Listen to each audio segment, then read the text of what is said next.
अरे हो, पण ती गाडी कोणाची तरी आहे की नाही? हा हो, पण मग आता हा जो रिक्षावाला सिरियस आहे. खूप चला चला तुम्ही म्हणा की गौतमी पाटील नव्हती गाडीमध्ये, कोणीतरी ड्राईव्ह करत होतं का भूत ड्राईव्ह करत होतं? तो जो कोण ड्राईव्ह करत होता त्याला पकडायला लागेल ना. पकडला, केस दाखल केली.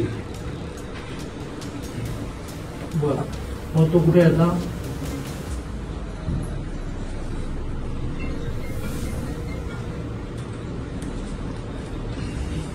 मग ती गाडी कुठे आहे? गाडी जप्त करून टाका आणि ती गाडीची मालकीन नाही गौतमी पाटील असेल तिला एक नोटीस द्या की तुमच्या. मग मला तुम्ही काय करा, त्या बिचाराची मुलगी समोरून बसली आहे, तर तिला काय म्हणा तू असेल गौतमी पाटील वगैरे, तर तू म्हणा त्यांचा खर्च तरी कर मग सगळं म्हणा. तुम्ही लक्ष घाला, तुम्ही लक्ष घाला. आपण